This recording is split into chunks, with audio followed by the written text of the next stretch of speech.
नमस्कार, good evening.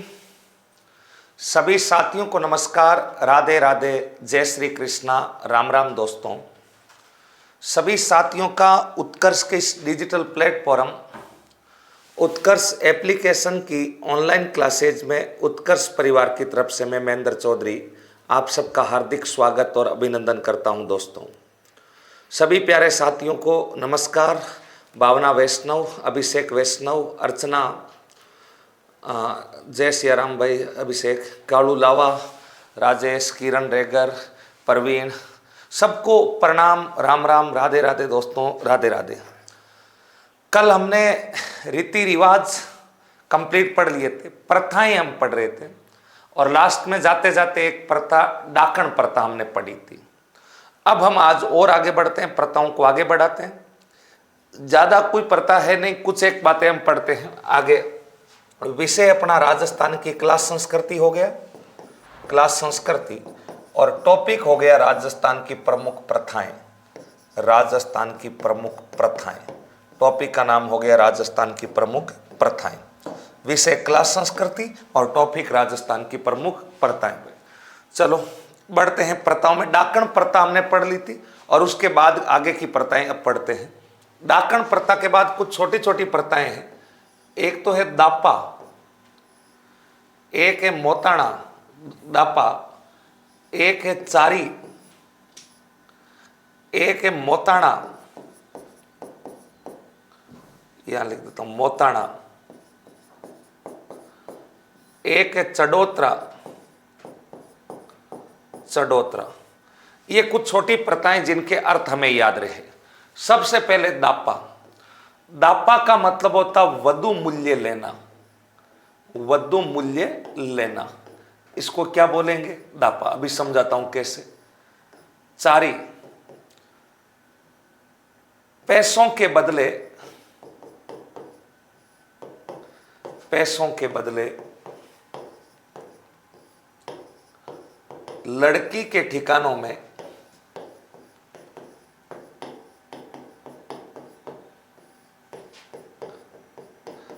परिवर्तन, उसको बोलते हैं चारी। चारी,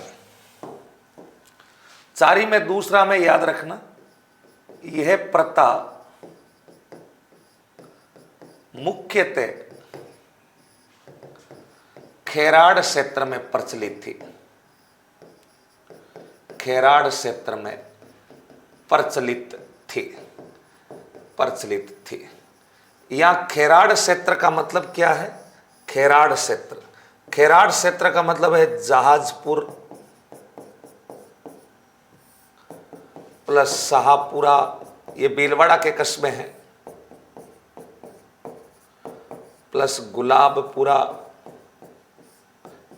प्लस देवली, ये जो बेल्ट है इसको पूरे को खेराड़ क्षेत्र बोलते हैं। मोताणा आदिवासियों में मृत्यु मूल्य लेना, आदिवासियों में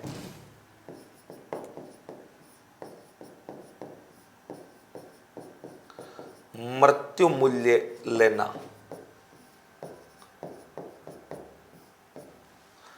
चडोत्रा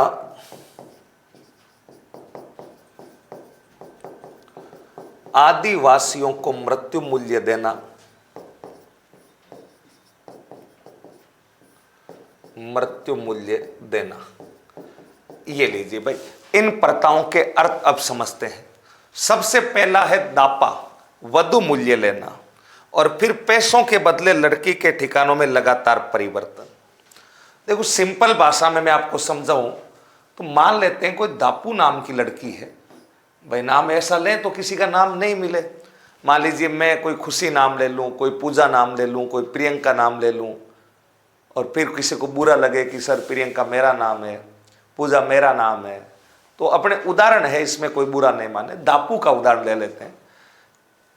दापू के पिता, उन्होंने किसी रामू नाम के लड़के से बात की और रामू को कहा कि भाई रामू, दापू से शादी करने के एवज में तुम्हें इतने पैसे देने होंगे। XYZ इसमें भी अलग अलग रूप देखने को मिलते हैं, बिलों में अलग, ग्रासियों में अलग, मीणाओं में अलग, कई जातियों में तो था ही नहीं जैसे मीणाओं वगैरह में। लेकिन फिर भी अपने को सिंपल उदाहरण से समझने के लिए याद रखो कि रामू ने दापू के पिता को मान लीजिए 5 लाख रुपए दिए और कहा कि दापू से विवाह हो जाए। तो अब दापू के पिता ने 5 लाख रुपए लिए हैं, मतलब दापू का विवाह करवाने के एवज में, अपनी पुत्री का विवाह करवाने के एवज में रामू से कुछ प्राइस ली है, जिसको हम बोलते हैं दापा। वधु का मूल्य ले लिया, रेट फिक्स कर दी कि मैं 5 लाख रुपए लूंगा। लेकिन यहां तक तो ठीक है। मान लीजिए दापू और रामू की शादी हुई और शादी के बाद दापू के पिता ने कहा कि रामू को तलाक दे दे, साल भर रही या कितने भी टाइम रहा और तलाक दे दिया। अब इधर दापू के पिता ने श्यामू से बात की और श्यामू को कहा कि श्यामू देख भाई, दापू से शादी करे तो 4 लाख दे दे, 4 लाख दे दे। और मान लीजिए दापू के पिता को श्यामू ने 4 लाख दे दिए। अब भाई शादी नहीं हो रही तो क्या करे, दे दिए 4 लाख, 4 लाख दे दिए, ठीक है यहां तक। अब उसके बाद में साल भर बाद में हो सकता तलाक हो जाए और मोहन से बात कर ले, मोहन को कहे कि भाई 3 लाख दे दे और शादी हो जाए। एक बार पैसे ले रहे हो तो दापा है, और बार बार पैसों के बदले वैवाहिक ठिकाने में परिवर्तन है तो उसको चारी कहते हैं। एक बार पैसे लेना यानी वधु मूल्य लेना दापा, और पैसों के बदले लड़की के ठिकानों में बार बार परिवर्तन करना, इसको बताओ क्या कहते हैं? ये अपन बोलते हैं चारी, चारी बोल देते हैं। मोताणा, मोताणा का मतलब ये होता है मृत्यु मूल्य लेना, और मृत्यु मूल्य लेना डेथ प्राइस लेना। देखो वधु की प्राइस लेना दापा है और डेथ प्राइस लेना मोताणा। कोई आदमी मरा है तो उसका मूल्य लेना मोताणा है। आप कहेंगे सर मरे आदमी का मूल्य कैसे लेंगे? जो आदमी मरा है, किसकी कारण मरा, अगर किसी व्यक्ति के कारण, मान लीजिए मेरे कारण किसी की मृत्यु हुई है तो मेरे से हर्जाना लिया जाएगा। बोलेंगे यार तेरी वजह से ये आदमी चला गया। आप कहेंगे सर ठीक है वो तो लेंगे, लेकिन काउंट कैसे करेंगे? डेथ प्राइस होगी क्या? डेथ प्राइस का क्या फॉर्मूला क्या होगा? तो पंच पटेल आदेश देते हैं कि 10 लाख रुपए तुझे इसको देने पड़ेंगे, इसके परिवार को देने पड़ेंगे। अब जो परिवार, जो आदमी मरा है उसकी प्राइस ले रहा है वो तो है मोताणा, यानी जिस व्यक्ति की वजह से किसी व्यक्ति की डेथ हुई है तो उससे परिवार के लोगों द्वारा मृत्यु मूल्य लेना, ये तो है मोताणा। और उस परिवार को मृत्यु मूल्य देना, इसको बोलते हैं चडोतरा। अगर मैं दे रहा हूं तो चडोतरा और अगला बंदा ले रहा है तो मोताणा। मृत्यु मूल्य लेना मोताणा और मृत्यु मूल्य देना चडोतरा कहलाता है। तो दापा और चारी हो गया। इसके बाद में कुछ छोटी छोटी प्रथाएं जिन पर कानून नहीं बने हुए हैं, उनमें से एक है छेड़ा फाड़ना, छेड़ा फाड़ना, छेड़ा फाड़ना, और एक है झगड़ा, झगड़ा प्रथा। बस इनमें केवल इतना याद रखना है कि आदिवासियों में तलाक की एक प्रथा है, तलाक की प्रथा है। छेड़ा फाड़ना और झगड़ा तलाक की प्रथा है, झगड़ा प्रथा। देखो सिंपल सा है। मान लीजिए महिला पुरुष दोनों तलाक देना चाहते हैं, कोई महिला और पुरुष दोनों तलाक देना चाहते हैं, दोनों राजी है। पुरुष भी चाह रहा है कि ठीक है रे तू जा, और महिला कह रही दापी मैं जा रही हूं तेरे से, दोनों तलाक के लिए सहमत है। तो फिर महिला अपनी ओढ़नी का पल्लू काटेगी और पल्लू काटकर उस पुरुष को दे देगी और फिर महिला अपने पैर आ जाएगी। ओढ़नी का पल्लू काट करके जो तलाक दिया जाता है उसको बोलते हैं छेड़ा फाड़ना।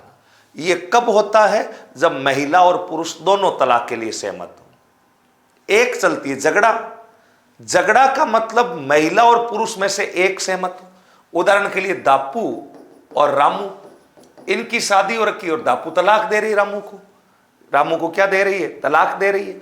तो फिर दापू और रामू को जब तलाक दिया जाएगा तो रामू पंच पटेलों को बुला करके कहेगा कि दापू मेरे साथ ठीक नहीं कर रही है, दापू मेरे को तलाक देके जा रही है। रामू और दापू को लोग समझाएंगे, लेकिन दापू फिर भी नहीं माने तो पंच पटेल दापू के ऊपर हर्जाना लगाएंगे, परिवार वालों के ऊपर। बोला कि तुम रामू को इतनी राशि दो, उसके बाद तलाक देना, क्योंकि रामू ने जब शादी करी थी तो शादी करने के बाद में रामू जो है इसका इतना खर्चा आया था, अब ये दूसरी शादी करेगा तो इतना खर्चा आएगा, और फिर ले देख करके बीच में मामला सेटलमेंट हो जाता है। यानी पैसों का लेन देन करके और जो तलाक होता है उसको हम बोलते हैं आपके झगड़ा प्रथा। जब एक पक्ष तलाक के लिए सहमत है और एक पक्ष तलाक के लिए सहमत नहीं है तो झगड़ा प्रथा। हमें तो केवल अर्थ याद रखना कि झगड़ा प्रथा क्या है। तलाक से संबंधित एक कुप्रथा है जिसमें पैसों का लेन देन करके तलाक होता। जब एक पक्ष सहमत है तो झगड़ा पड़ता और दोनों पक्ष सहमत है तो हमें ध्यान रखना वो कौन सी पड़ता, छेड़ा फाड़ना। कौन सी? छेड़ा फाड़ना या झगड़ा प्रथा। नंबर 3 पर छेड़ा फाड़ना या झगड़ा प्रथा के बाद अगली बातें हमें याद रखनी है। एक होता है कुकड़ी। बताओ क्या होता है? कुकड़ी। ये सांसी जाति में होता है। वैसे मैं आपको पहले बता रखा हूं, सांसी जाति में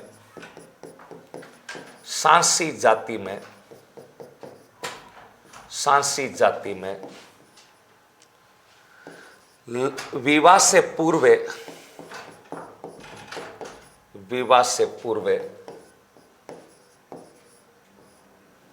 लड़की द्वारा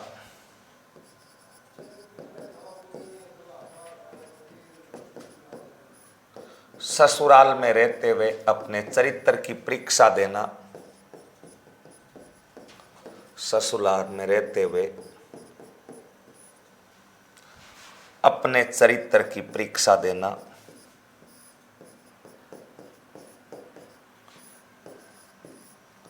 अपने चरित्र की परीक्षा देना, इसको हम बोलते हैं कुकड़ी। सांसी जाति में होता है। शादी से पहले लड़की को अपने कैरेक्टर का एक एग्जाम देना होता, चरित्र की एक परीक्षा देनी होती। वो ससुराल पक्ष में रहती है और उसके चाल चलन, आचरण, व्यवहार, घर के काम काज, सारी चीजें ससुराल पक्ष वाले नोटिस करते हैं और उसके बाद शादी फाइनल होती है तो उसको हम बोलते हैं कुकड़ी। तो कुकड़ी हो गया, छेड़ा पाड़ना हो गया, झगड़ा हो गया, दापा हो गया, चारी, मोताना और चढ़ोतरा। कल मैंने डाकण प्रथा पढ़ाई दिया था। अब कुछ प्रथाएं और पढ़ते हैं। जैसे परीक्षा में प्रश्न आ गया कि विवाह से संबंधित कुप्रथाएं कौन कौन सी है। विवाह से संबंधित कुप्रथाएं, विवाह से संबंधित कुप्रथाएं, विवाह से संबंधित कुप्रथाएं। कौन कौन सी कुप्रथाएं विवाह से संबंधित है? तो विवाह से संबंधित कुप्रथाओं में खूब सारी कुप्रथाएं हैं। अब जब तक मैं हेडिंग चेंज नहीं करवाऊंगा तब तक जितनी भी प्रथाएं होगी वो सब विवाह से संबंधित होगी। तो विवाह से संबंधित कुप्रथाएं मैं लिखवा रहा हूं। उसके अंदर एक तो हमें याद रखना है, विवाह से संबंधित कुप्रथाओं में दहेज, या दहेज से पहले हम देख लेते हैं रीत। रीत में होता क्या है? सगाई के पश्चात विवाह से पूर्व लड़के पक्ष द्वारा लड़की हेतु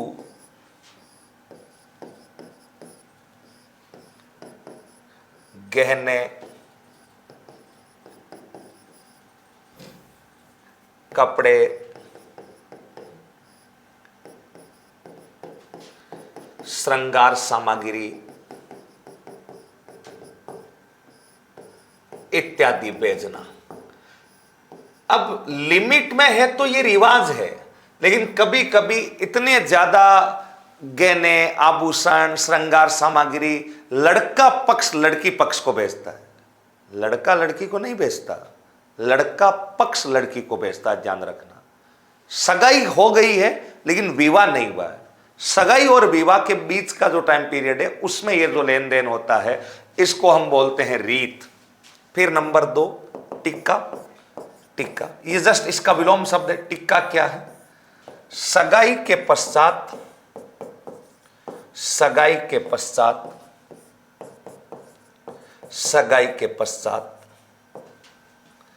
विवाह से पूर्व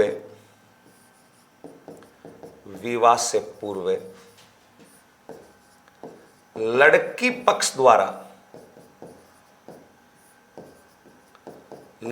पक्ष द्वारा लड़के हेतु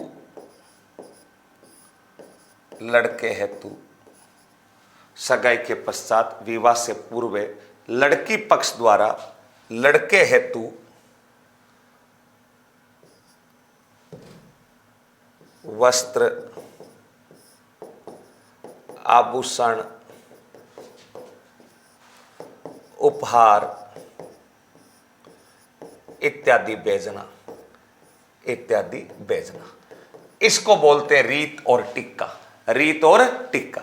अगर सगाई के बाद विवाह से पहले लड़का पक्ष लड़की के लिए भेजे तो रीत है, और लड़की वाले लड़के को भेजे तो टिक्का है। अपने गांव में कभी तुमने सुना होगा कि यार इसकी सगाई हो गई, 5 लाख रुपए का टिक्का दिया, 1 लाख रुपए का टिक्का दिया, ओ इसको 21 लाख का तो टिक्का किया इसका। ऐसे शब्द जो सुने ही होंगे, तो उसको हम बोल देते हैं टिक्का। फिर एक होता है दहेज। रीत और टिक्का पर कोई कानून नहीं। एक होता दहेज, डाइजा, दहेज, या क्या बोल देते हैं डाइजा, दहेज या डाइजा। हमें याद रखना है दहेज विवाह के समय किसी भी एक पक्ष द्वारा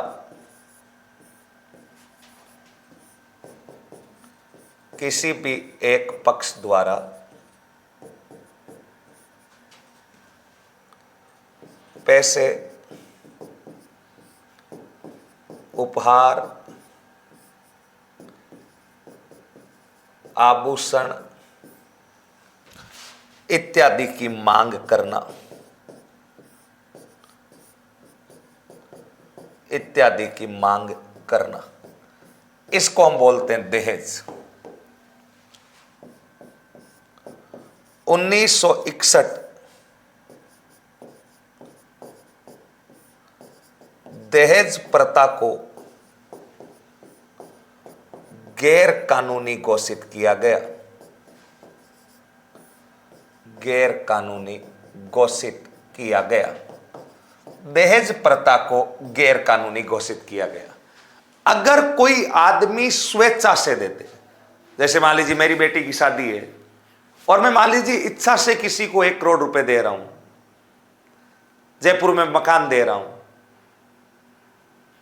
1 किलो सोना दे रहा हूं, या कुछ और उपहार दे रहा हूं, तो दहेज नहीं है, वो गिफ्ट है, वो उपहार है। लेकिन अगर कोई डिमांड करे कि फॉर्च्यूनर चाहिए, आरएस बन गया, भाई को जयपुर अजमेर हाईवे पर प्लॉट चाहिए, बाहर फार्म हाउस, अंदर भीड़बड़ा में भाई को नींद नहीं आती, एसडीएमओ दिल्ली के निकट, दिल्ली जयपुर एक्सप्रेसवे के ऊपर खुले में फार्म हाउस चाहिए, फॉर्च्यूनर चाहिए, मर्सिडीज चाहिए, इतना इतना गहने आभूषण चाहिए, ये चाहिए, डिमांड, उसको बोलेंगे दहेज। मांग कर लिया जाए। आप किसी को दहेज के लिए परेशान नहीं कर सकते। अगर आप करेंगे तो 1961 की धाराओं के तहत आप अपराधी माने जाएंगे, आप पर कानूनी कार्रवाई होगी। 1961 के तहत दहेज प्रथा को गैर कानूनी घोषित कर दिया गया था। ये विवाह से पहले होता रीत और टिक्का, इन पर कोई कानून नहीं है, दहेज के ऊपर कानून है। नंबर 4 पर बेमेल विवाह। नंबर 4 बेमेल विवाह ऑब्लिक नंबर, ये सब विवाहों से संबंधित कुप्रथाएं हैं। नंबर 4 पर बेमेल विवाह, या इसी को बोल देते हैं अनमेल विवाह। बेमेल विवाह या अनमेल विवाह। बेमेल विवाह या अनमेल विवाह का मतलब साफ है, विवाह के समय लड़के लड़की की आयु, विवाह करने वाले जोड़े की आयु सीमा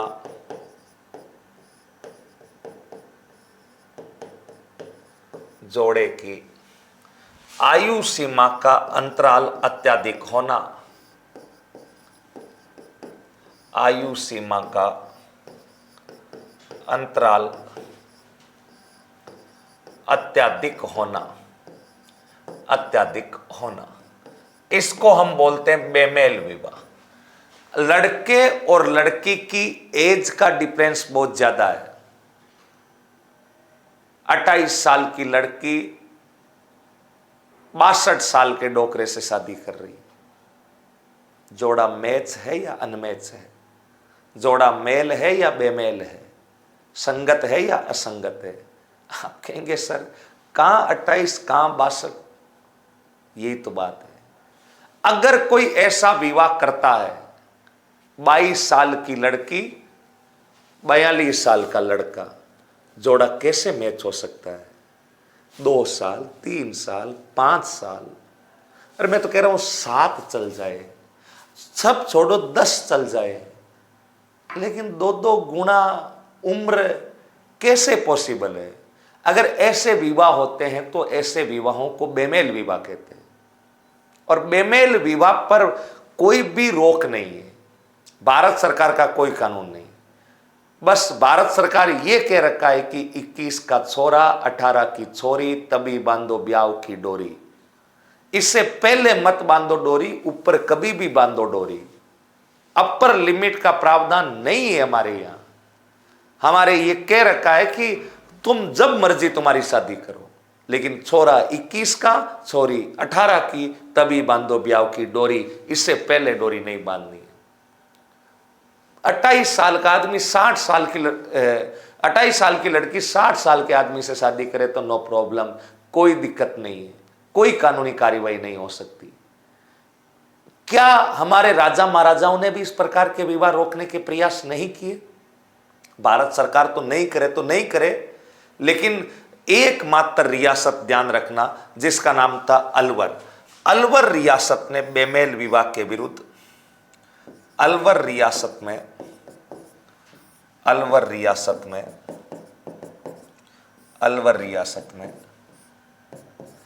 10 दिसंबर 1903 10 दिसंबर 1903 को बेमेल विवाह के विरुद्ध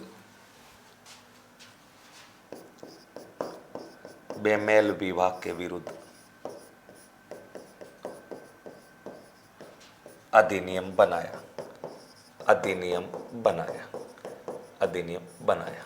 ये लीजिए भाई, अलवर रियासत पहली रियासत है जिन्होंने बेमेल विवाह के विरुद्ध अधिनियम बनाया। अपनी एनसीईआरटी वाली जो पुस्तक है उसके पीछे साफ शब्दों में लिखा है कि बेमेल विवाह के क्या कारण है, सामाजिक, राजनीतिक, आर्थिक, शैक्षिक। अगर बताइए मुझे, ये विवाह होते किस वजह से? सोशल प्रेशर, पैसा बाबू भैया, पैसा, इकोनॉमिक, आर्थिक, पॉलिटिकल, शैक्षिक, कौन सा होगा?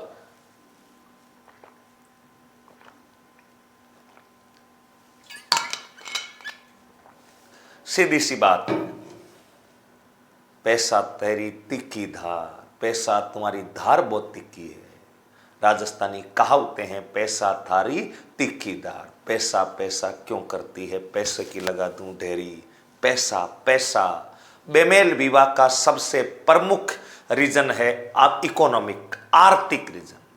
हमने थोड़ी देर दिन पहले मैं एक अखबार पढ़ रहा था, मुझे बड़ा अचरज सा हुआ कि 24 ईयर की लड़की एक 49 ईयर के उद्योगपति से शादी कर रही है। माथा पकड़ के बैठ गया मैं, मुझे लगा कि यार ये हो क्या रहा है। 24 साल 49, दुगुने से भी एक ज्यादा। फिर थोड़ी देर सोचकर मैंने सोचा कि पैसा पैसा पैसा पैसा बेमेल विवाह का सबसे बड़ा रीजन हो सकता है, कुछ रीजन और भी हो, सबसे बड़ा रीजन है पैसा। सबसे बड़ा रीजन बताओ क्या है? पैसा। ध्यान रखना, बेमेल विवाह के लिए बेमेल विवाह के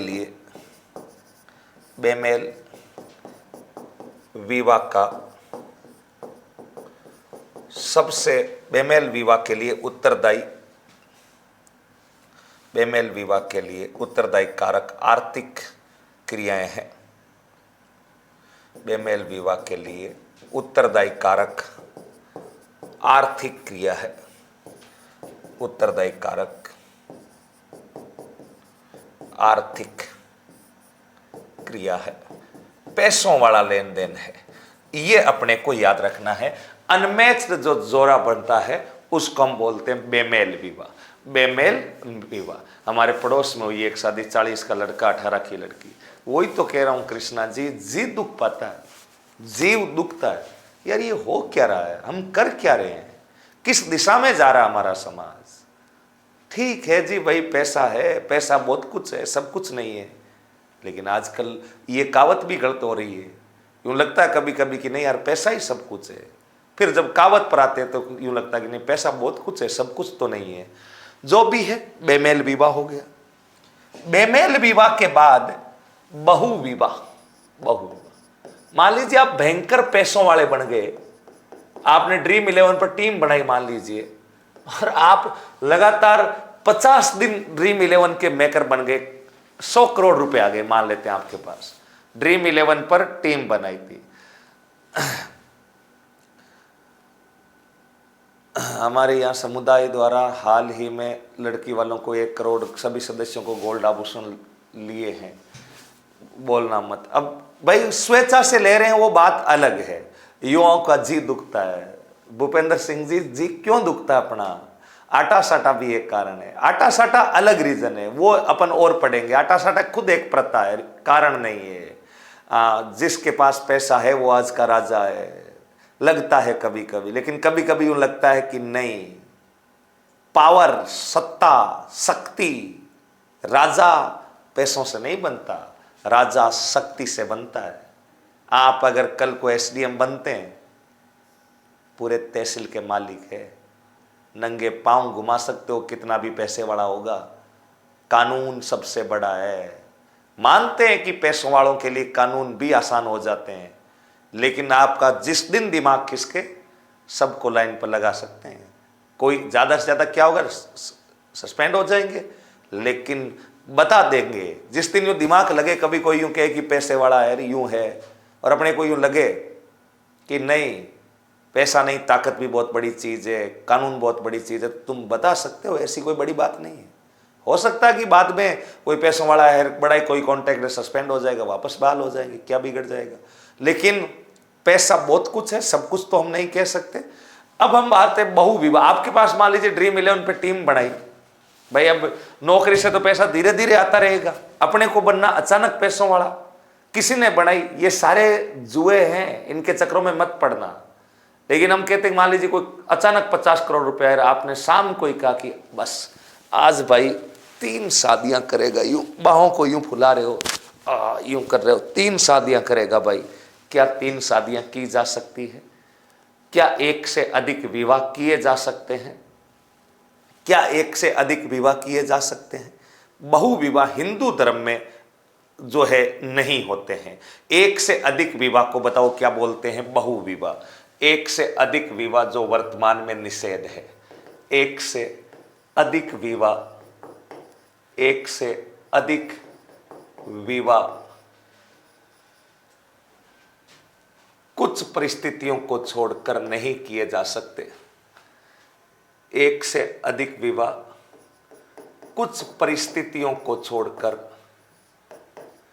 कुछ परिस्थितियों को छोड़कर,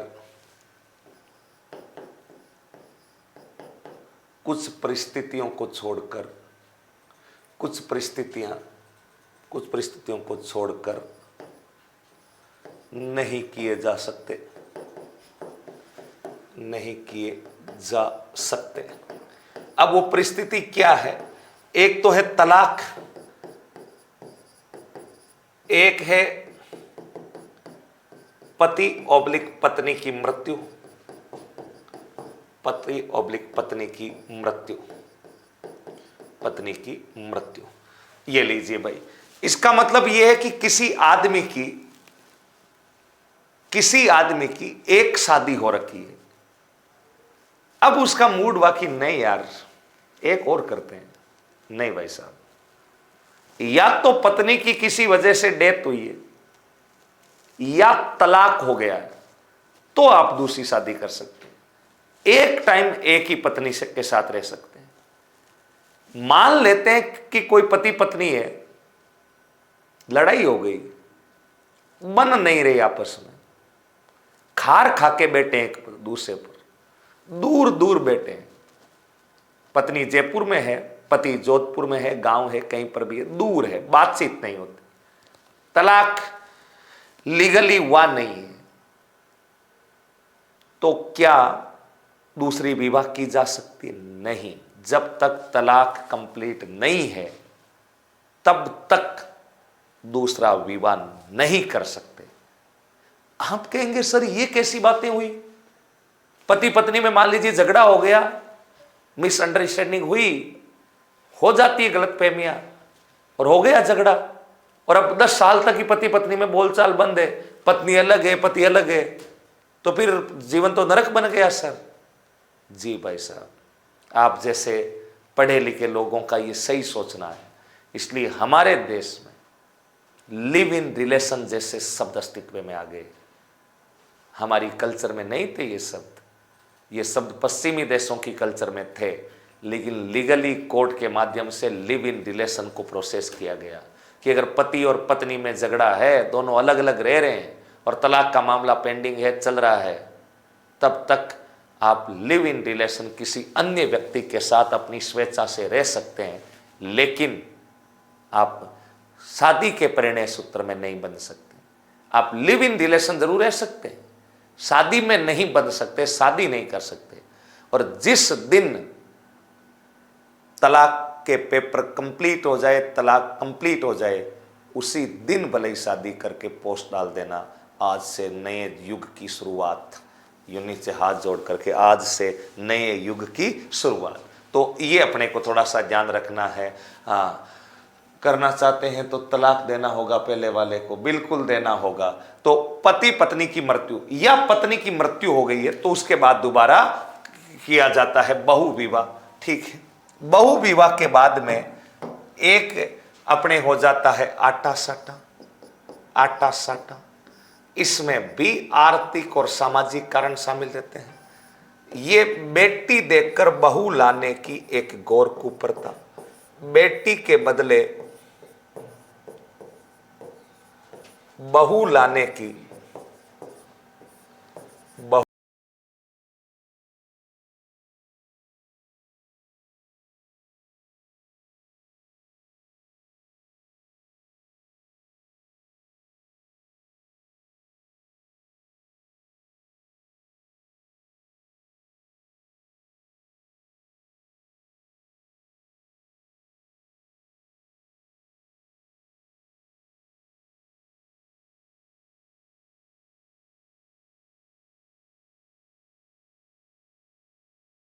यार एक और कर ले, और किसी को परिवार वालों को और समाज वालों को ऑब्जेक्शन नहीं हो तो ठीक है, वो अपने हिसाब से रह रहे हैं, उसमें अपने पर्सनल लाइफ हो गई वो। लेकिन एक प्रकार से लीगली पत्नी चाहे कि नहीं ये शादी नहीं करे तो नहीं करे, कानूनी कार्यवाही हो सकती है। तो क्लास अटक गई है, क्लास अटक गई, चल गई है, क्लास को नहीं चले, अब चल गई रे। शादी ब्याह का मामला है ना, थोड़ा बहुत तो अटकी हो गई, सीधा सीधा कैसे चलेगी? शादी ब्याह वाली प्रथाएं हैं, तो शादी ब्याह वाले में आप खुद ही जानते हो हल्की फुल्की अटका उटकी तो होगी होगी, क्लास नहीं अटकेगी तो और कुछ अटकेगा। लेकिन बेटी देखकर बहू लाने, मान लीजिए किसी लड़के की सगाई नहीं हो रही थी और उसकी बहन की सगाई कहीं और करवा के उस घर की बेटी को बहू बना के लेके आ गए, उसको बेटी बनाकर बहू लाने वाली जो प्रथा है, एक्सचेंज जो सिस्टम है, वो आटा साटा है। और आटा साटा के लिए भी जिम्मेदार आर्थिक और सामाजिक कारण है, आर्थिक और सामाजिक कारण माने जाते हैं। अरे अब नहीं अटक रही है, अब सही चल रही है ना क्लास, अभी कुछ समझाया ही नहीं, क्या समझा दूं, मैं तो बातें कर रहा था यूं ही। हाँ, हल्की उल्की विवाह वाली बातें हैं तो थोड़ी बहुत अटक अटक हो जाएगी। इसके लिए भी मुख्य कारण आर्थिक सामाजिक, मुख्य कारण एक तो हो सकता है कि कर्जा वर्जा हो रखा हो तो फिर कोई लड़के की शादी नहीं करे तो फिर बेटी देख के बहू लाना पड़े, आर्थिक कारण। या हो सकता है कि सामाजिक लोक लज्जा खराब हो, आर्थिक कारण। या हो सकता है सामाजिक कारण हो, या कई अन्य कारण भी और हो सकते हैं, आर्थिक और सामाजिक कारण। ये मुख्य कारण होते हैं आटा साटा के लिए। तो आपके आटा साटा हो गए, बहु विवाह हो गए, स्टार्ट रखो, हाँ स्टार्ट ही है ना, सही आ रही है ना, आटा साटा मेरा है। अब वो हो जाए, और भी कई कारण हो सकते हैं। बेटी के बदले बहू लाने की एक कुप्रथा, इसको हम बोलते हैं आटा साटा। भाई बेटी और बहू आजकल थोड़े दूर हो जाते हैं, भाई दूर का मतलब मान लीजिए चौथे घर में कोई बेटी देर फिर घुमा करके कोई काका मामा ताऊ वहां दूर से बहू लाए तो वो डायरेक्ट आटा साटा नहीं होता, इनडायरेक्ट हो जाता है। और डायरेक्ट भी होते हैं, डायरेक्ट अगले घर पे बेटी दो और बहू ले आओ। और कभी कभी मान लीजिए यहाँ बेटी दीर फिर मामे बेटी बहन से सगाई होकर के दूर की रिश्तेदारियां होती है तो फिर उसको आटा साटा बोलते हैं। कानून नहीं है भाई जी, कोई कानून नहीं है, कृष्णा शर्मा जी नहीं है। नेक्स्ट बाल विवाह, अगला है, बताओ कौन सा विवाह? बाल विवाह। बाल विवाह, ये याद रहे, बाल विवाह, बाल विवाह, बाल विवाह, बाल विवाह। इसे रोकने हेतु सर्वप्रथम प्रयास, सर्वप्रथम प्रयास जोधपुर के प्रधानमंत्री, जोधपुर शासक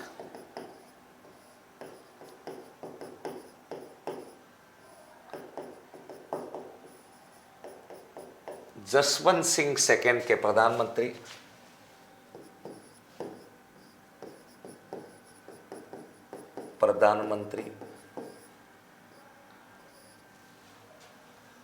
सर प्रताप सिंह ने किया था।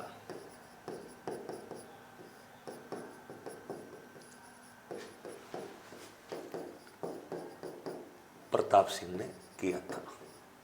ये लीजिए भाई, बाल विवाह रोकने के लिए पहला प्रयास जोधपुर के प्रधानमंत्री सर प्रताप सिंह ने किया था। लेकिन क्या करें, प्रयास ही तो किया था, रोक तो पाए नहीं था।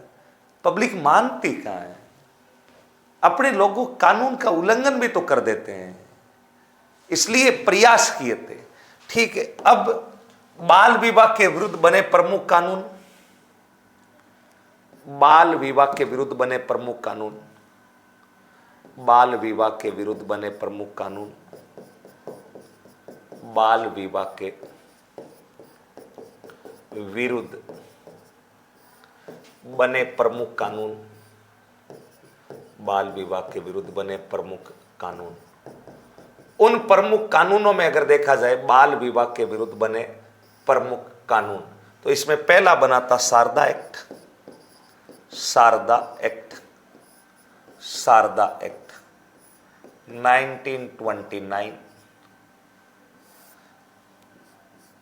1 अप्रैल 1930 से देश में लागू, 1 अप्रैल 1930 से देश में लागू। अजमेर निवासी हरविलास शारदा द्वारा निर्मित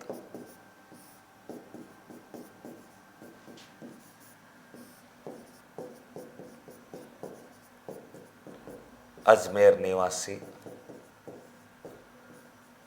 हरविलास शारदा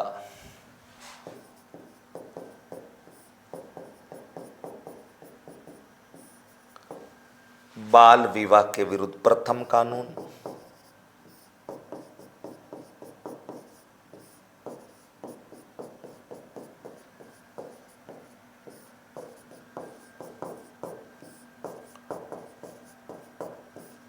लड़के व लड़की की विवाह योग्य न्यूनतम आयु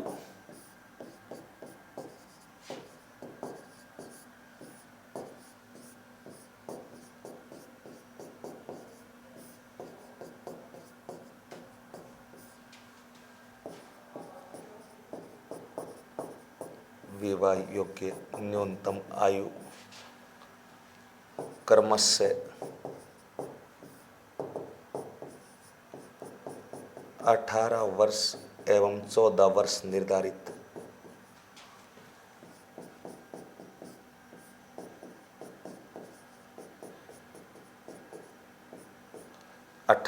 एवं 14 वर्ष निर्धारित, ये याद रहे। लड़के व लड़की की न्यूनतम आयु क्रमश से 18 और 14 वर्ष निर्धारित की गई है। 18 ये शारदा एक्ट में किया गया था। बाल विवाह को रोकने के लिए पहली बार हमारे शारदा एक्ट 1929 बना था। 1 अप्रैल 1930 से देश में लागू हुआ था। अजमेर निवासी हरविलास शारदा ने यह प्रस्ताव बनाकर सरकार को भेजा था और सरकार ने इसे एक्सेप्ट कर लिया था। ये फर्स्ट कानून था बाल विवाह के विरुद्ध, और इसमें लड़के और लड़की की एज, लड़का 18 और लड़की 14 वर्ष डिसाइड की गई थी। ध्यान रखना, पहली बार जब यह कानून बना था। लेकिन बाद में इस कानून में संशोधन किया गया और दूसरा कानून बनाया गया जिसका नाम रखा गया बाल विवाह अंकुश निवारण अधिनियम। बाल विवाह अंकुश निवारण अधिनियम, अंकुश निवारण अधिनियम 1978, 1978। और इस कानून के तहत, इस कानून के तहत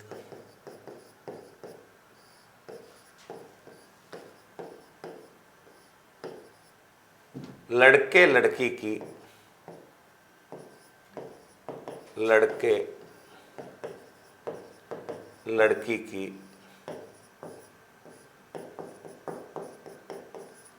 विवाह योग्य न्यूनतम आयु, विवाह योग्य न्यूनतम आयु क्रमशः 21 एवं 18 वर्ष रखी गई। ये लीजिए भाई, यानी जब शारदा एक्ट बना था तब शारदा एक्ट में उम्र 18 और 14 वर्ष थी। बाद में उस एक्ट के स्थान पर हमने नया एक्ट बना दिया, बाल विवाह अंकुश निवारण अधिनियम 21 एवं 18 वर्ष।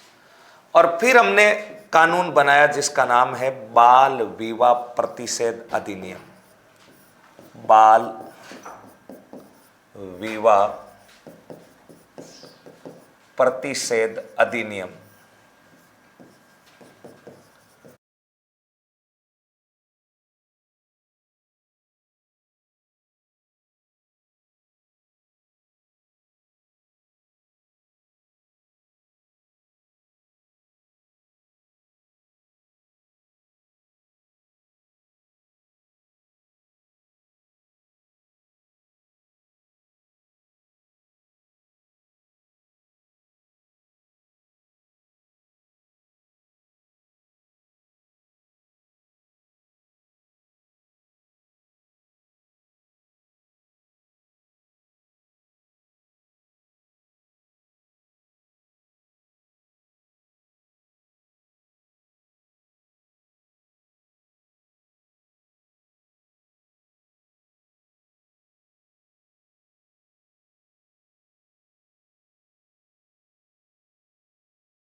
अरे विशाल चावला बता तो दिया भाई, कब पूरी होगी भाई? एक एक को बताऊं क्या रोज रोज? पहले की क्लास देख लिया तो करो, कब पूरी होगी? तो विशाल बता तो दिया। अब अभी क्लास सही नहीं चल रही क्या? एक बार देखना था क्या? कमेंट करके बताना, फिर मैं समझाता हूं इनको। हाँ अब तो सही चल रही होगी। आप नहीं दिख रहे और ना ही आवाज आ रही है।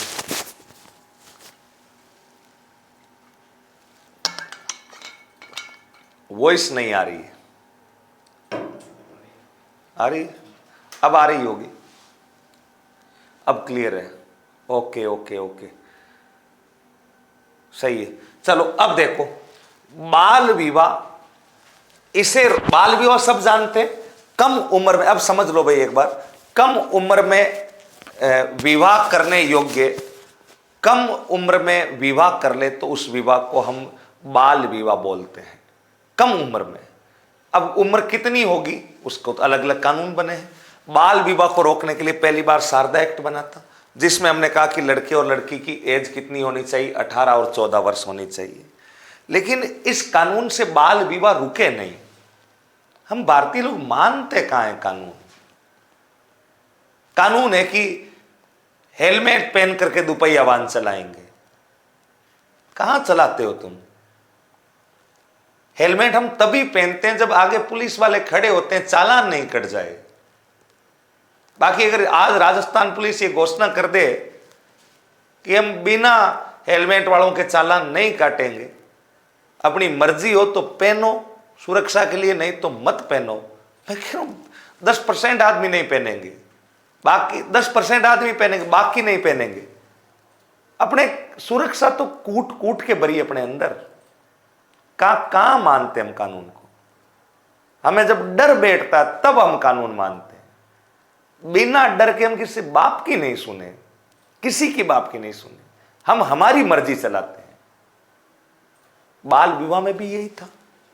कानून बन गया तो क्या हो गया? हो रहे थे विवाह, इसलिए सरकार को लगा थोड़ा एज लिमिट बढ़ा दें ताकि लोग समझ जाएंगे।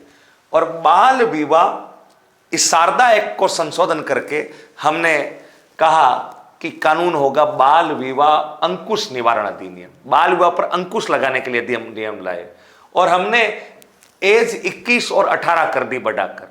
हमें लगा कि हम जब एज लिमिट बढ़ा देंगे और हम लोगों को कहेंगे कि 21 से पहले शादी नहीं करनी है, नहीं करनी है, अगर लोग नहीं भी मानेंगे तो 21 अगर क्राइटेरिया रहेगा तो 17-18 तक तो लोग करेंगे ही करेंगे। उनको लगेगा कि बिल्कुल कम तो बहुत ज्यादा हो जाएगी। तो 21 एज लिमिट बढ़ाने से लोगों को एक पॉजिटिव मैसेज देना था कि कम उम्र में शादियां मत करो। लेकिन कहां अपने लोग मैसेज लेते हैं? लेते ही नहीं। मन जब इच्छा होती है जब वैसा करते हैं, मैसेज वैसेज कुछ नहीं लेते। ठीक है, फिर हमने कहा थोड़ा स्टिक करते हैं इस कानून को। जब मनमोहन जी की सरकार थी तब एक नया कानून लेकर आए जिसका नाम था बाल विवाह प्रतिषेध अधिनियम 2006। ये लागू हुआ है 2007 से। इसके तहत हमने, वर्तमान में ये कानून चल रहा है हमारे बाल विवाह के खिलाफ। अगर कोई बाल विवाह होता है तो इस कानून के तहत कार्रवाई होती है। इसके तहत हमने कहा कि लड़के लड़की की उम्र में तो हमने कोई बदलाव नहीं किया, वो ही रखा है। हालांकि बीच में मोदी जी कह रहे थे कि भाई हम 21 करेंगे, लेकिन अभी किया नहीं। अभी तक हमारे यही कानून है जिसके तहत लड़के और लड़की की एज जो लिमिट रखी गई है हमने वो डिसाइड किए 21 और 18। विवाह से जुड़े सभी प्रत्यक्ष लोगों पर सजा का प्रावधान है। इतने दिन तक होता क्या था कि अगर कोई बाल विवाह हो रहा है, कोई सरकारी एक्शन हो गया, तो विवाह को निरस्त करवाकर लड़के व लड़की के माता पिता को 500 रुपए का आर्थिक हर्जाना और 6 माह की कठोर कारावास का प्रावधान था। बाकी को कोई लेना देना नहीं था। मम्मी पापा जाने, लड़के वाले और लड़की वाले। लड़का लड़की तो नासमझ है, नाबालिग है, इसलिए उन पर तो कोई एक्शन होगा नहीं। लड़के के मम्मी पापा और लड़की के मम्मी पापा पर कार्रवाई होगी, जुर्माना होगा। ठीक है, फिर हमने इस कानून में ये कहा कि नहीं यार, ऐसे तो फिर कोई मानेगा ही नहीं, मम्मी पापा तो डरेंगे ही नहीं। तो हमने कहा कि जो जो बंदा विवाह से डायरेक्ट जुड़ा है सबको सजा होगी 6 महीने की। डायरेक्ट जुड़ा का मतलब हमने कह दिया कि हलवाई है ना, अगर उसने बाल विवाह में मिठाई बना दी तो उसको भी जेल जाना होगा। टेंट वाले भैया, टेंट जब्त हो जाएगा, सजा हो जाएगी।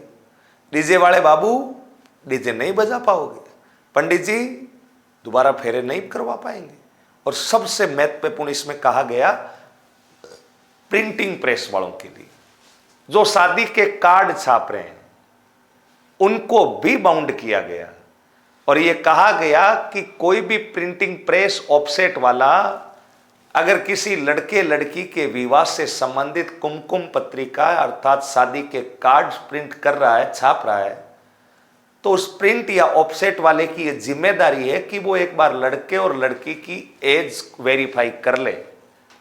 और बिना वेरिफिकेशन के उसने लड़के लड़की के शादी के कार्ड छाप दिए, वेरिफिकेशन नहीं हुआ, भले ही आपने भूल से छाप दिए, पहले वेरीफाई करना जरूरी है आपको।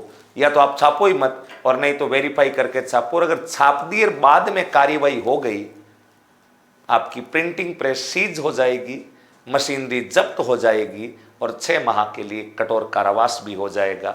और भी इसमें अलग अलग सेक्शन धाराओं में कार्य बने हुए। और ये बाउंड किया गया कि कहां से ये शादी के कार्ड छपे हैं, नीचे ऑफसेट का नाम और लिखा जाए, ताकि कार्यवाही होने पर आप पर भी कार्यवाही हो। और आप अच्छे से जानते हैं, अपने जो भी घर पर शादी ब्याह का कार्ड आता है किसी रिश्तेदार दोस्त का, आप कभी भी गौर से देखना, उसके नीचे लिखा हुआ रहता है मुद्रक चामुंडा, मुद्रक चामुंडा ऑफसेट, मुद्रक ये ऑफसेट, मुद्रक यानी नीचे नाम लिखा रहेगा मुद्रक Bhagwati studio and printing press. हम सोचते हैं कि ये अपने प्रिंटिंग प्रेस और ऑफसेट का प्रचार कर रहे हैं, नहीं भाई साहब, ये बाउंड है कि आप शादी के कार्ड पर ये छाप कर देंगे कि आपके ये कार्ड कौन सी प्रिंट में छपे हैं, कौन सी प्रिंट में नहीं छपे हैं। तो ध्यान रखना, विवाह से जुड़े सभी प्रत्यक्ष लोगों पर सजा का प्रावधान है, सभी पर सजा का प्रावधान है, चाहे प्रिंटिंग प्रेस वाला हो चाहे कोई नहीं हो। नंबर 2, आजकल तो छोटे लड़के लड़कियों नाम भी नहीं लिखवाते, जो भी है लड़के लड़कियों के, ऐसे तो अब डाटा छिपा करके कुछ भी लिखवाएं वो बात अलग है, लेकिन एक बार प्रिंटिंग प्रेस वाले के लिए जिम्मेदार है। ऐसे तो अब चोरी करने वाले कहीं से भी कर ले, हम क्या, कोई नाम दूसरा लिखवा करके कर ले, कुछ भी कर ले, बड़े लोगों का कर ले। लेकिन कानून बता रहा हूं मैं, इस कानून में ये कह रखा कि कम उम्र में अगर आपने ऐसा किया है और कार्ड छापे हैं तो फिर आप पर लीगल एक्शन होगा। बाल विवाह को बढ़ावा देने वाली गतिविधियों में भी अगर कोई शामिल हो गया तो भी कार्रवाई होगी। बाल विवाह को बढ़ावा देने वाली गतिविधियों का मतलब क्या है? मान लीजिए आपने लड़के लड़की की कम उम्र में सगाई कर दी तो भी वो बाल विवाह को बढ़ावा देने वाली गतिविधि है। आप विवाह में शामिल होते हैं, उनको प्रोत्साहन देते हैं, मध्यस्थताएं करते हैं, अगर ऐसा कोई भी कार्य जिसे बाल विवाह को प्रोत्साहन मिलता है उसमें शामिल व्यक्ति, उसको ध्यान रखना, सजा का बताओ क्या होगा, प्रावधान होगा, ध्यान रखना। तो ये बाल विवाह वाला कानून है, बाल विवाह वाला कानून है। तो ये बाल विवाह हो गया, बहु विवाह हो गया, इसके अलावा बेमेल विवाह हो गया, बेमेल के अलावा रीत टीका दहेज हो गया, इससे पहले ये प्रथाएं हो गई। एक बार फटाफट यहां तक नोट डाउन।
अगला उतारो, जल्दी उतारो। आवाज तो मैं बोलना बंद हो गया तब बंद हुई है ना। उतारो अब तुम फटाफट।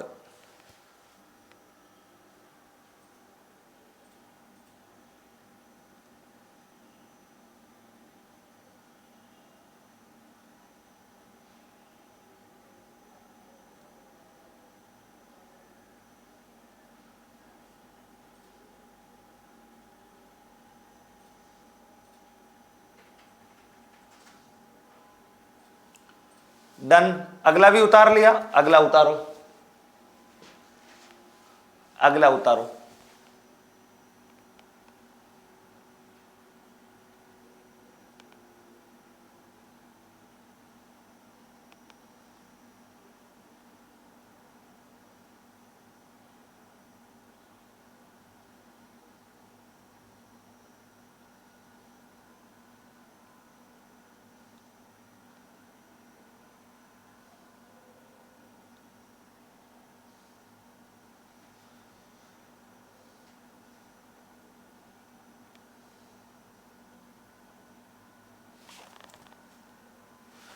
होली की छुट्टियां कब करवा रहे हो? आज आरएसएसबी का कैलेंडर आया है, आया है सर, बिल्कुल आया कैलेंडर। तो देख लो, वाहन चालक भर्ती वाला तो तक तो आ ही रखा था पहले।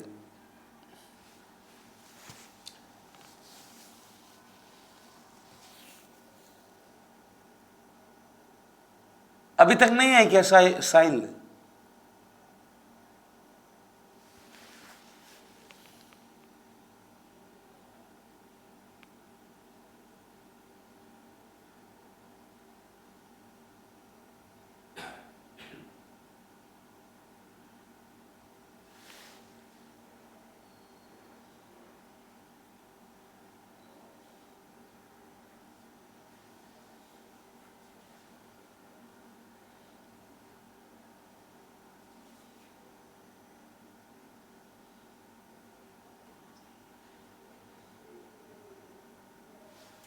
लिख लिया?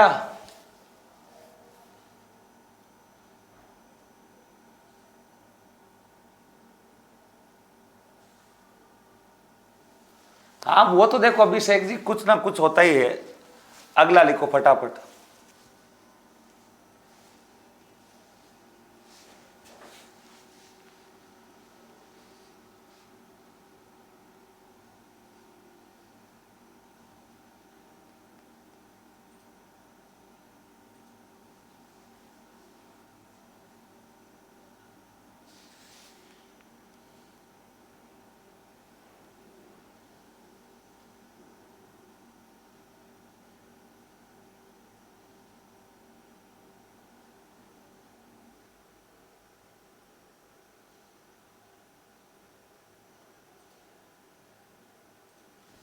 हो गया क्या?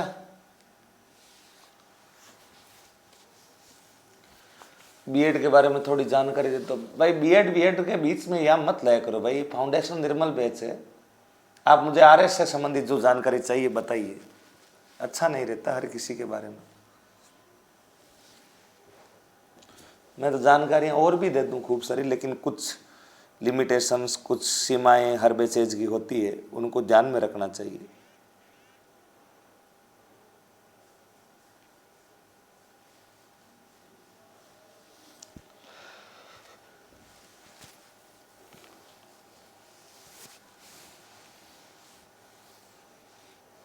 हाँ बिल्कुल, केवल महिलाएं भाई।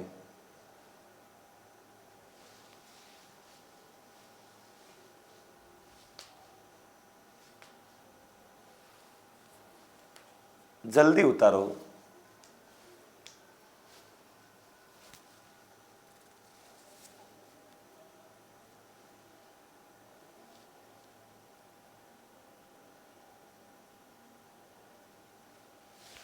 अगला उतारो फिर।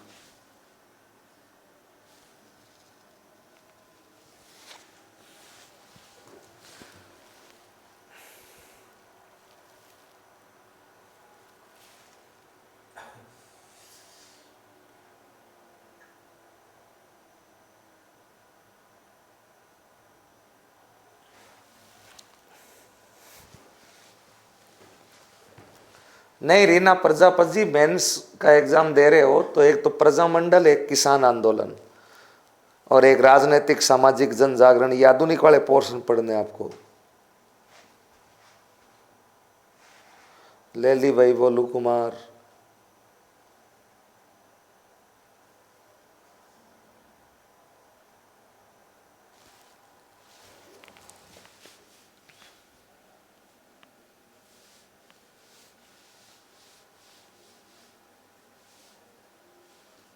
डन। डना डन डन, अगला उतारो फिर डन। तो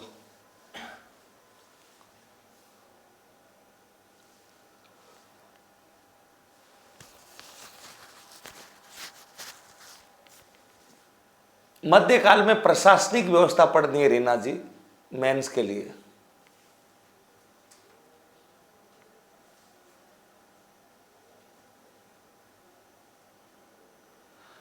एक बात बताओ कि अब की बार ऐसे हुआ है कि बीए, ऐसा हुआ है कि बीए का कंप्यूटर का पेपर लीक हो गया, तो उसका पेपर दोबारा हुआ, तो उसका पता कैसे चलेगा? पता तो तुम्हें चलेगा ना कौन सी यूनिवर्सिटी से तुम एग्जाम दे रहे हो बीए का। नोटिफिकेशन जारी करेगा कि भाई इस तारीख को हम दोबारा पेपर आयोजित करवाएंगे। मध्यकाल में तो देखो सीधा सीधा है प्रशासनिक व्यवस्था, और ये तराइन खानवार जो बड़े 5-4 युद्ध है इनके परिणाम कारण प्रभाव, और आधुनिक में ताम्र पाषाण काल के 5-7 स्थान याद करके चल जाना।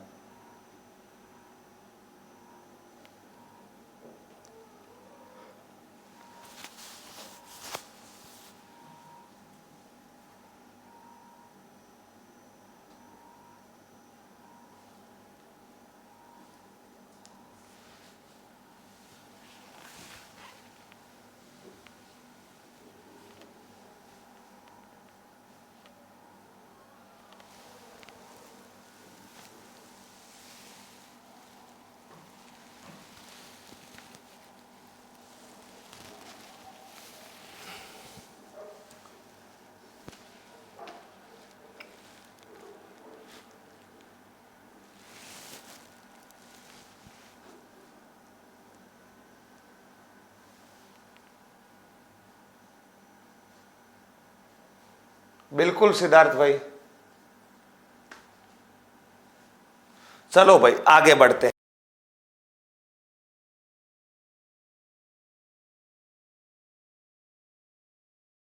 उन सबको हमने पढ़ा।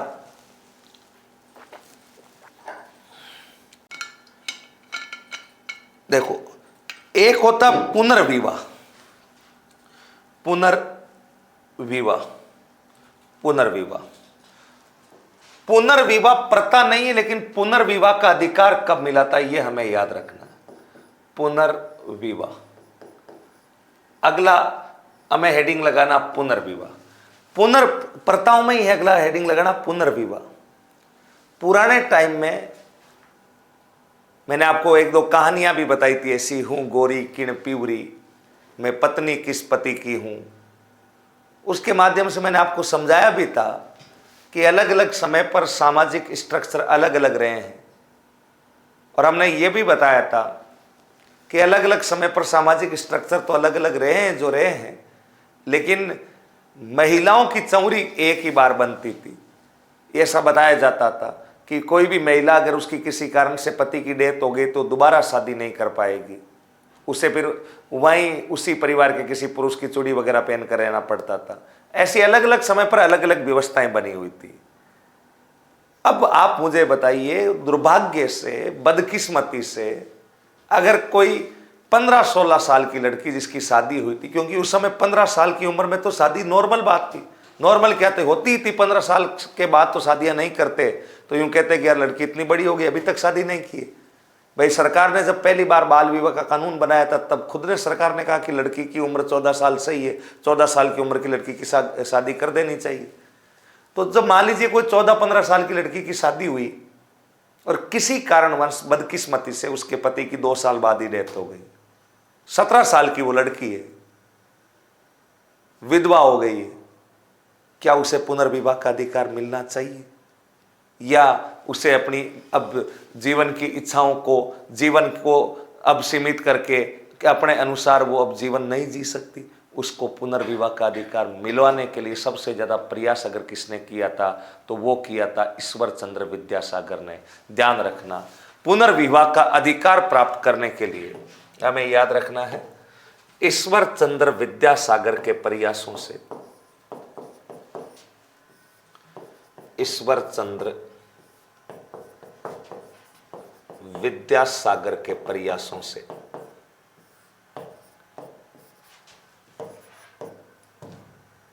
ईश्वर चंद्र विद्यासागर के प्रयासों से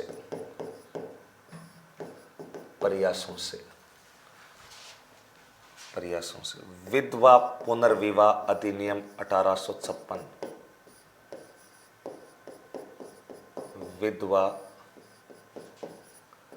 पुनर्विवाह अधिनियम 1856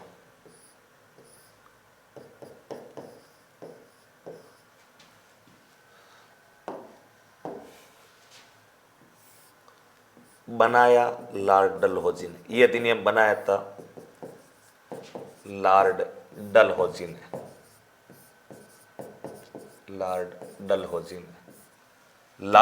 इसको लागू कब किया गया? जुलाई 1856, लॉर्ड कैनिंग। जुलाई 1856 लॉर्ड कैनिंग ने लागू करके विधवा महिलाओं को पुनर्विवाह का अधिकार दिया था। 1856 में कानून बनाया तो लॉर्ड डलहौजी ने था, लेकिन डलहौजी का कार्यकाल पूरा हो गया था, ये लागू नहीं कर पाए थे। लेकिन क्या अधिकार मिलने के बाद भी भारतीय विधवा महिलाएं पुनर्विवाह के लिए आगे नहीं आ रही थी? हमारी आदत सी, हम किसी भी नई चीज को आसानी से एक्सेप्ट नहीं करते, बिल्कुल नहीं करते। हमारा देश अलग टाइप का देश है, उसको बार बार फिर समझाना पड़ता तब वो समझता है। हमारा देश एक ऐसा देश है, नवाचार थोड़ा सा एक्सेप्ट करने में जोर आता है। मुझे अच्छे से याद है, हमारे देश में जब रंगीन टीवी आई थी ना, तब लोगों ने विरोध किया था, लगे हमारी कल्चर समाप्त हो जाएगी, बर्बाद हो जाएंगे। चलो रंगीन टीवी तक तो और भी मामला ठीक था, लोगों का सोचने का तर्क भी ठीक था। जब हमारे देश में कंप्यूटर आया पहली बार, राजीव गांधी शायद उस समय प्रधानमंत्री थे, तब जो विपक्षी पार्टियां थी उन्होंने भारत बंद का आह्वान किया था। बोला भारत बंद रहेगा, कंप्यूटर नहीं आने देंगे भारत के अंदर, कंप्यूटर नहीं, बर्बाद कर देंगे। प्रधानमंत्री समझा के थक गए, कंप्यूटर समय की जरूरत है, कंप्यूटर नहीं होगा तो मैं और आप कैसे जुड़ पाएंगे, कैसे कनेक्टिविटी होगी, किसी का रोजगार नहीं जाएगा, अभी तो रोजगार बढ़ेंगे। लेकिन हमने कहा है हम कंप्यूटर नहीं आने देंगे, हे महादेव माफ करना हमें, ये कंप्यूटर वाला पाप हम नहीं, कभी भी हम एक्सेप्ट नहीं। ऐसे और भी कई घटनाक्रम है। अभी अचानक आपको मैं बोल दूं कि कोई नया टीचर आके पढ़ाएगा, तुम और एक्सेप्ट नहीं करो, बोला कि है, भले ही वो कितना ही अच्छा पढ़ाए, लेकिन नहीं करे। आपको ऐसी चीजों से बचना चाहिए, नवाचार किए जाने चाहिए, हमेशा उनको एक्सेप्ट किया जाना चाहिए। लेकिन हमारी आदत सी पड़ी हुई है, बिल्कुल आदत सी पड़ गई है कि हम नवाचार एक्सेप्ट नहीं करते। जब ये पुनर्विवाह अधिनियम आया था तो पुनर्विवाह अधिनियम 1856 को भी हम एक्सेप्ट ही नहीं कर रहे थे। विधवा महिलाएं शादी के लिए आगे ही नहीं आ रही थी। तब हमने कहा था, किताब लिखी और लोगों में बंटवाई और विधवा महिलाओं को जागरूक किया था। ध्यान रखना, विधवा विवाह पुस्तक के लेखक कौन है, परीक्षा के लिए महत्वपूर्ण है। विधवा विवाह पुस्तक, विधवा विवाह पुस्तक ये चांदकरण शारदा ने लिखी थी। विधवा विवाह पुस्तक जो है इसके लेखक है चांदकरण शारदा, चांदकरण शारदा, ये भी याद रखना। नंबर 2 चांदकरण शारदा। हाँ, लेकिन आज वही सरकार डिजिटलीकरण कर रही है। अब जो भी सरकारें रही है नहीं रही है, हाँ ठीक है। अब देखो विधवा विवाह पुस्तक चांदकरण शारदा, चांदकरण शारदा। फिर हमें याद रखना है कि नाता भी एक पुनर्विवाह का प्रकार है। नाता एक पुनर्विवाह का प्रकार जिसमें महिला और पुरुष दोबारा से साथ रहते हैं, नाता एक पुनर्विवाह का प्रकार है। वैसे डायरेक्ट पुनर्विवाह तो नहीं है, लेकिन नाता में भी महिला और पुरुष एक दूसरे के साथ रहते हैं, और साथ रहते हैं तो उसको हम बताओ क्या बोल देते, पुनर्विवाह बोलते, पुनर्विवाह, पुनर्विवाह। तो ये विधवा, अरे उदाहरण दिया है भाई संजय कुमार, में कहीं नहीं जा रहा, तुम उदाहरण में भी सीरियस हो जा। तुम क्या सोच रहे हो कि मैं बाकी 2 यूनिट नहीं पढ़ाऊंगा, ऐसे नहीं। आप मस्त रहे। अब ये समझे तुम सीरियस मत होया करे से। उदाहरण दिया मैंने, कहा कोई भी नई चीज आती है तो हम विरोध करते हैं। मैं नहीं छोड़ के जा रहा, यही हूं भाई साहब, तुम्हें पढ़ाऊंगा, पूरा कोर्स करवाऊंगा। कहाँ जा रहा हूं मैं, तो 2 यूनिट बचे हैं, पूरे पढ़ाऊंगा तुम्हें। क्यों मस्त रह रहे हो? हाँ, हेलो हेलो, ओके। नाता एक पुनर्विवाह का प्रकार है। ये आपका एक पुनर्विवाह वाली बात है। एक लाइन लिख लो फटाफट, एक लाइन लिख लो फटाफट, उतार लो इसको। फिर कुछ छोटी छोटी परताएं और देख लेते हैं। नाता एक पुनर्विवाह का प्रकार है।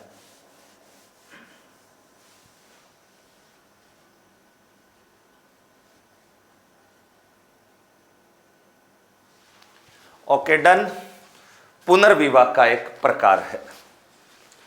चलो अब अगली प्रथाएं पढ़ते हैं। दहेज हो गया। अब कुछ प्रथाएं और रह जाती है पुनर्विवाह के अलावा, जिनमें से एक रह जाती है त्याग प्रथा।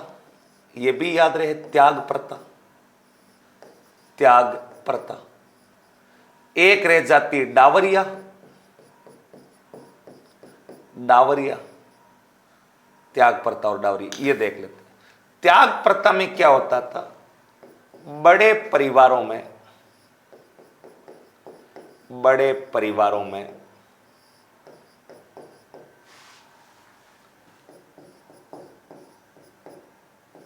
विवाह के पश्चात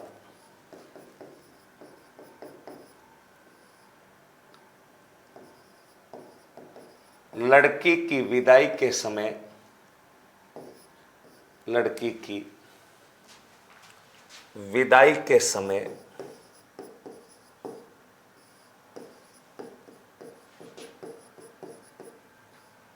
लड़की पिता द्वारा, लड़की के पिता द्वारा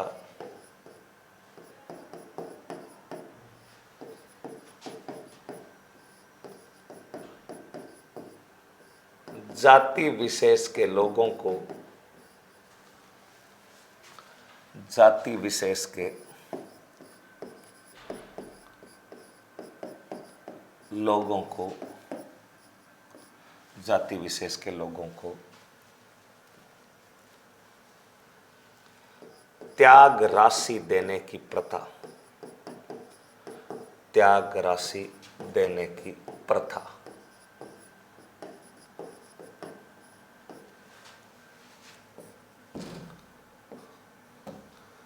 अठारह सौ 42 ईस्वी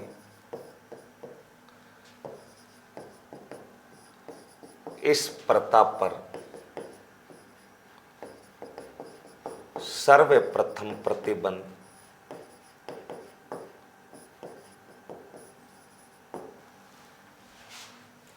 जोधपुर रियासत में लगा।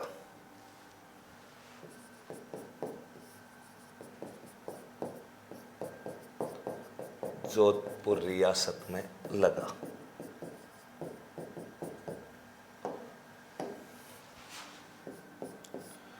अठारह सौ 88-89, वैसे सभा 89 में बनी थी, 89 लिख देता हूं मैं।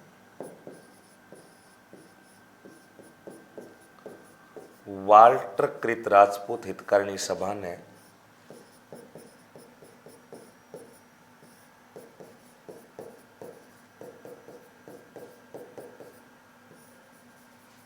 वाल्टर कृत राजपूत हितकारिणी सभा ने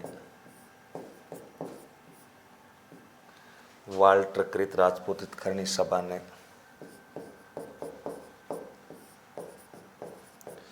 त्याग प्रथा पर कठोर कानून बनाए। त्याग प्रथा पर कठोर कानून बनाए। त्याग प्रथा पर कठोर कानून बनाए। वाल्टर कृत राजपूत हितकारिणी सभा ने त्याग प्रथा पर कठोर कानून बनाए। तो ये अपने को याद रखना है। बड़े परिवारों में जब भी कोई लड़की की शादी होती और शादी के बाद लड़की जब अपने ससुराल से विदा होकर, अपने पियर से विदा होकर ससुराल जा रही होती थी, तो ऐसी व्यवस्थाएं सेट हो रखी थी मध्यकाल में कि कुछ जाति विशेष के लोग लड़की के पिता के घर के आगे खड़े रहते थे और लड़की के पिता उनको मुंह मांगी राशि दिया करते थे। सामाजिक प्रतिष्ठा का सूचक माना जाता था। उस राशि को त्याग राशि कहते थे, क्योंकि लड़की की विदाई के समय दी जाती थी, त्याग के समय दी जाती थी, त्याग राशि। बाद में जोधपुर में सबसे पहले इस राशि को प्रतिबंधित किया गया और वाल्टरकृत राजपूत हितकारिणी सभा, ये जब आप इतिहास पढ़ेंगे और इतिहास में समाज सुधार के आंदोलन पढ़ेंगे तो उसके अंदर आएगी। और इस बार RS प्री में आया भी था प्रश्न वाल्टरकृत राजपूत हितकारिणी सभा का, याद करो। जिन्होंने पढ़ी थी वो सही करके आए होंगे निश्चित रूप से। राजपूतों में सुधार के लिए संस्था बनी थी और उस सभा के द्वारा इस त्याग प्रथा पर क्या बनाए गए थे, कठोर कानून बनाए गए थे। फिर एक रह जाती है डावरिया, एक रह जाती है डावरिया। डावरिया क्या है इसको देख लो।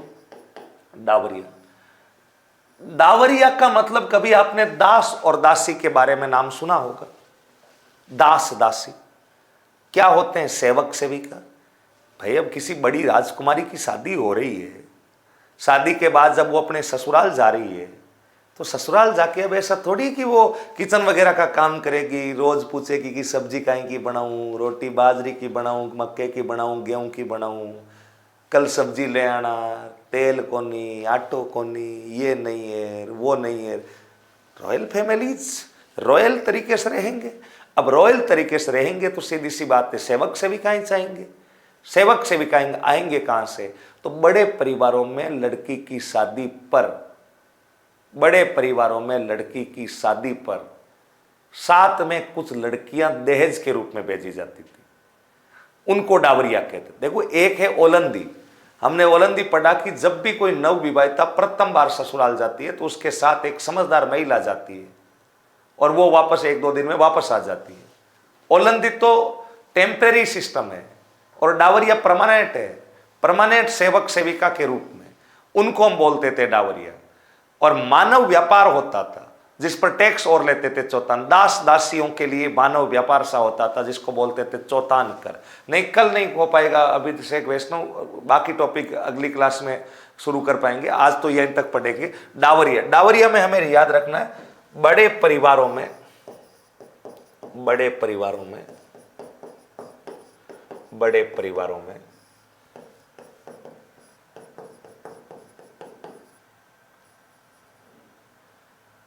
विवाह के, बड़े परिवारों में विवाह के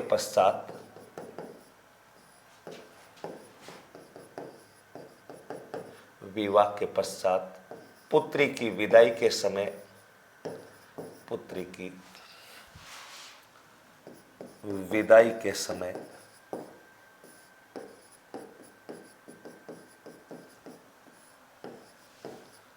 दहेज के रूप में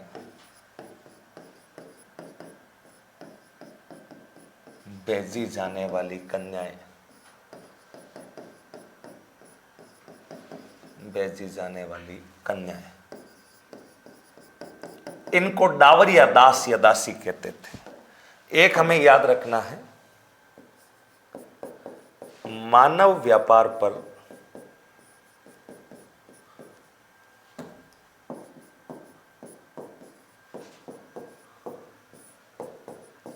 कोटा रियासत में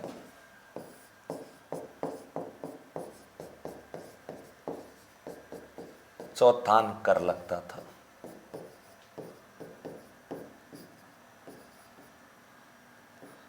ये लीजिए भाई, आपके डावरिया होते हैं, डावरिया होते हैं। अब आगे बढ़ते हैं। डावरिया यहां पर आपके कंप्लीट और त्याग प्रथा कंप्लीट। अब सती, दास, दासी, कुछ और प्रथाएं हैं जो हम कल कंप्लीट करके, कल यूनिट नंबर 3 हो जाएगी, फिर मंडे से हम 2 यूनिट है उनको फटाफट से पढ़ेंगे। तो आज का ये सेशन हम यहीं से समाप्त करते हैं, फिर अपन अगली क्लास में मिलेंगे। तब तक के लिए आप सबको मेरा प्यार भरा नमस्कार, सादर वंदे, राम राम सर।